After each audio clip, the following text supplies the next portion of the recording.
Welcome back. Here's our next video on how to flush out the coolant in the HD200. Here's your water pump. The radiator is back behind the front assembly. If you look closely, you can see it right there. Our filler cap is going to be right here. We're going to have to remove the front leg shield. There are 16 screws that need to be removed to do this. They're Phillips heads.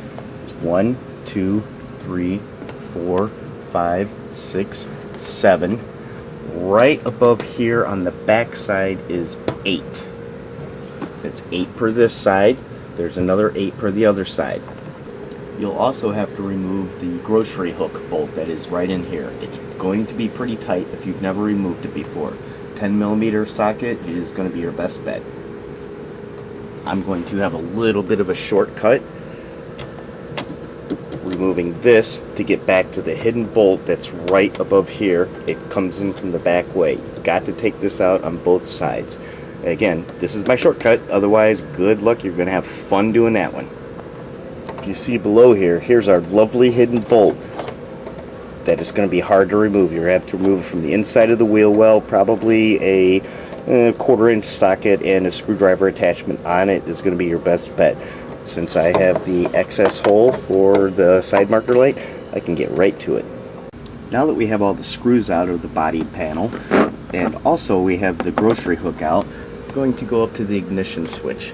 The cover screws counterclockwise and then pulls out. That should be the last step in everything locking together. It's going to be a little bit tight, but you have to gently pry on the corners. There are several retaining lips along the whole upper side of the scooter, both sides. So just start from the bottom and go one at a time, very slowly until you get it completed. Okay, now that we have the leg shield off, we're going to go to the front and take the front headlight assembly off. Don't panic if you see wires and other hoses inside here that you normally wouldn't see, or you do see some on yours that aren't here. That's because, again, I have modified this.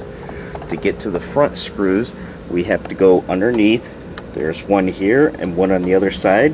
Those are the only 2 screws remaining holding the headlight assembly in place.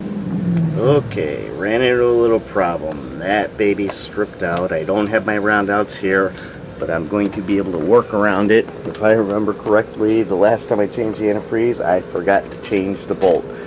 So we just have to pull this a little bit back on this side, and we'll still have radiator access to the cap.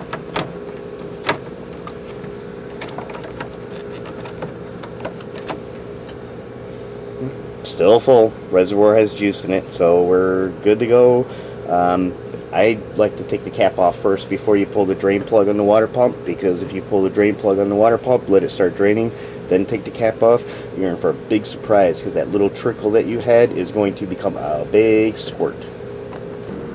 Well, we have the seat bucket off to basically get to the air bleeder hole that goes to the carb cooler. We're going to basically sit down here. I'm going to pull off this nut right here. It is the one that's on right next to the bulb of the water pump housing itself. As you can see, I am going to run into a problem. I have to remove my exhaust pipe right here. On a normal HD200, you won't have to do that because it is situated a little bit differently. I cannot get this nut out, or this bolt out, without taking the exhaust header off. Alright, with the header pipe off, you can see the water pump is now draining. I just want to let that drain as much as I possibly can. What I'll also do is I'll go into the radiator cap, I'll pressurize it a little bit with just blowing in it, and that should help maybe get something out that's still stuck in there. You should only get like a few drops after that, but I'm going to let this sit for about 5 minutes and let it drip out. Not in a hurry. There's no point in buttoning it all up if there's still something coming out that I want to replace. Okay, next up is after the antifreeze is finished draining out, we put the screw back in, make sure that's plenty tightened up. Then we're going to go around and drain out the reservoir. It's easy to do by going back to the radiator, squeeze the hose clamp, pull it off the reservoir. We're going to pull this through to the front around here, and then just let gravity take its toll. Can't do that with just one hand, so I'm just going to go ahead and do it. Okay, reservoir is drained. We have rerouted correctly underneath the back side, the overflow tube. Getting that on there, it looks like we're ready to go. We're going to fill it up and just basically wait a little bit, give it a couple shakes, and wait until we have no more air pockets in the front. That's not done yet. We still do have to bleed the system through the carburetor. And here is the replacement that we're putting inside. I'm not endorsing any specific product, but I've always had good luck with this in water-cooled little engines. It's a half a gallon, which is more than plenty for the reservoir and the radiator. It's already pre-mixed. You do not need to add water with it. It's engine ice. I don't think that it adds horsepower, but it certainly wouldn't lose it. It does make everything run cooler. Also, being the purple color that it is, it's easier to see in the reservoir window if you're starting to run low. Since I was unable to get the front cover off due to the stripped screw, you still have to fill the reservoir. And so I don't have to get out my mustard bottle and the hose, which is what I usually do, creep right up under the front cover and just squirt it in to top it off. I have topped it off by just removing these two screws. That takes the reservoir tank off. Don't worry about seeing these ground wires on there. You won't have them on yours. Okay, the next step you want to do is to pull off this hose right here. It goes right on the top of the thermostat housing. Get a little light in here so we can see a little bit better. Just squeeze the clamp and pull the hose off.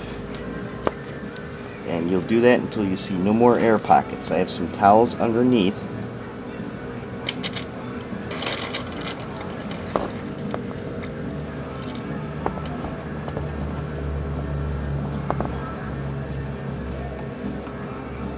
If you noticed, you saw the first couple squirts, that was just solid air.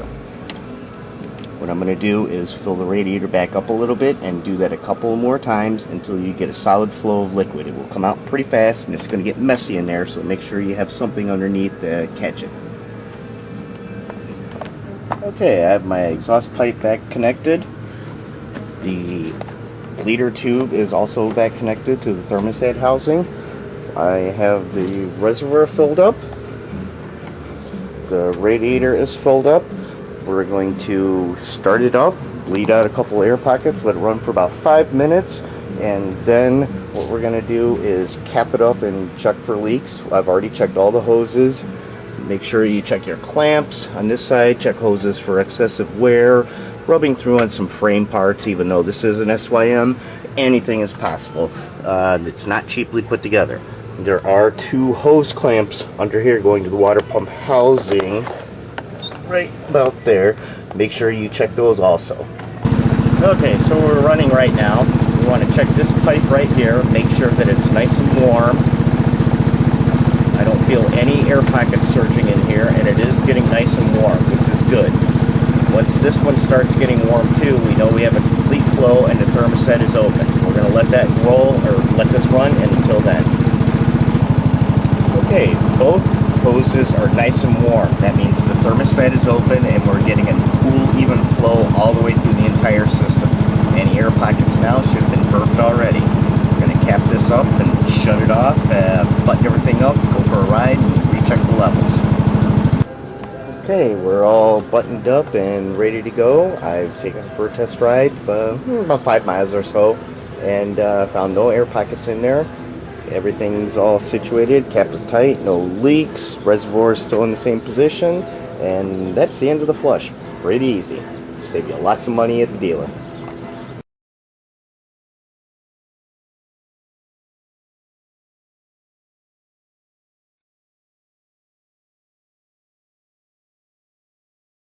Slacking loafer that's not helping.